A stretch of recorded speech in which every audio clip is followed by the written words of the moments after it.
West Ham United 2, Arsenal 2.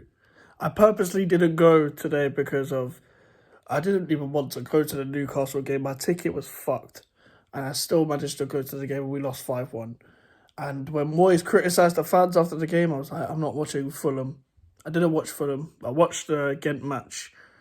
And I could have gone to the Arsenal game. I didn't. I was also fucking exhausted. I've had a long week. I will go to the rest of the games, but I didn't fancy going today. I couldn't. But the team surprised me. I watched the game. Unlike Fulham, I did watch today's game, and I thought we were going to be in for a hiding. We don't usually get battered, but this season's been a bit different. Obviously, when we all saw the lineup, we were all thinking the same thing. Kera at centre back, Cresswell, even Soufal. I know Soufal divides opinion. I'm not a fan anymore. I haven't been a fan this season. And the obvious culprit, Thomas Souček. We needed Cornet for counter-attack, and I'm glad Antonio started because Ings would have been so isolated today. But listen, 2-2 against Arsenal. I'm not a fan of draws, if you know me. I'm not a fan of drawing games, but we got to give credit, man. Like, this is what we've been waiting for. Like, played some nice stuff at the end. When you put it on them, you have to start on the front foot in games in general. Like, and I don't understand the mentality of even away games. I know you got to have a different mentality away games. You can't just, be I don't know, I forgot the word, but naive. You can't be naive away from home, and you got to do things different away from home. But at the same time, these are the games where we can pick up points from now. We can prove that we pick up points from. Like, we haven't really taken points from a Big Six team in a while since that Chelsea 3-2 game, I'm pretty sure. Oh no, we drew Chelsea and Tottenham at home, but a team that's top of the league. We've helped Man City again. City Ham is back. Big up Man City as always. But it's good to put a dent on Arsenal's title hopes. I think that's what carries the draw out more for me and makes it more important. And Fabianski didn't have to do much in general, but collected the ball well, did his job. Soufal and Cresswell started up bad, but as the game got on, they improved and they shut down everything well.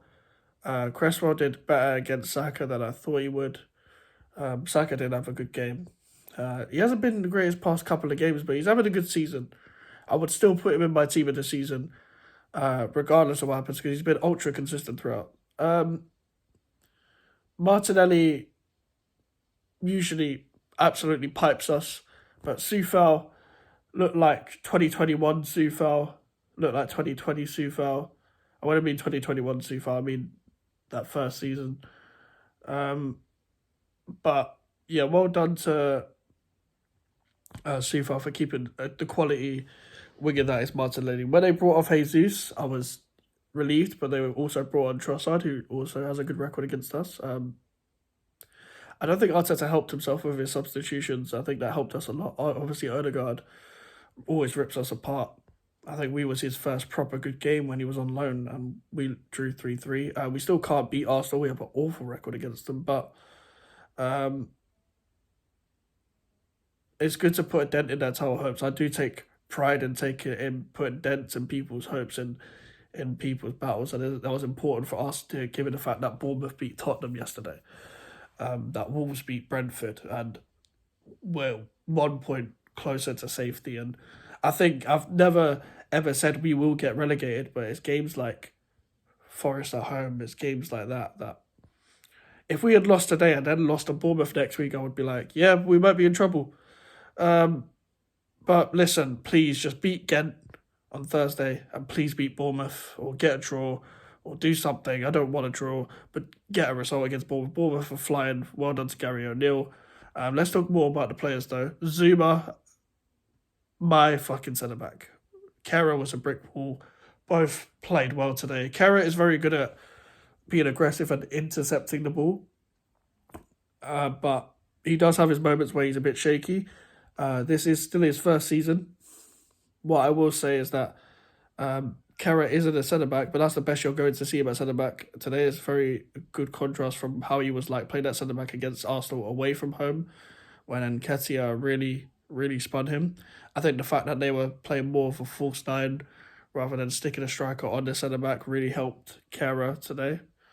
It's a shame again that Ogbonna had knocks. I would have liked Ogbonna to start, but Kara at right back, maybe even in midfield. I know you can play midfield. At times, I reckon he could do a good job there with his passing, good with both feet. But he does have his moments. He's not aware of what's in behind him. It's a lack of awareness for him. But yeah, Sufa and Cresswell really surprised me, and we had some good corners today. Like because of Cresswell's delivery, I've always said Cresswell's delivery is really good. But that's his main attribute: his crossing, his delivery. He's a dead ball specialist. So credit to him today. Rice, Souček, and Paqueta. Souček done well to be more aggressive and intercept the ball. Rice, amazing today. Paqueta was good today. Paqueta was actually really good today. Rice was amazing though. Declan Rice, I say, he rises to the occasion. He's a big game player. Most of our players that have been here for a while are big game players, but we just haven't seen it enough this season. But when we have something to play for, they do rise up. They are not fickle, but we need to see it way more. We just need to see it on a more consistent basis. We've struggled a lot with consistency, and that's the main thing about this season. Obviously, we're on 31 points for a reason. We've got to be more consistent. We've got to score more goals. And when you go 2-0 down, you're just a bit deflated. I didn't get my hopes up. My main cheer was when Saka missed the penalty because I just thought he's going to score or Fabianski will save it. I didn't think he'd miss. But you need that bit of luck. We got the bit of luck with our penalty as well. Probably wasn't a foul because Paqueta left his leg there, but I've seen them given before. But I think it evens out the fact that we shouldn't have had a penalty and we scored, and they did get a deserved penalty, but they missed. Despite the fact there's close proximity to Antonio's arm, a penalty is a penalty. That's the rule. That's nothing. There's nothing we can do about it. It's not a great rule, but they're going to change the handball rule so many times that we don't really have much choice when it comes to the handball rule. I'm not a fan of talking about refs in general unless the ref is really shit, like Chelsea away, or when the ref was really shit to Chelsea when we were at home, stuff like that.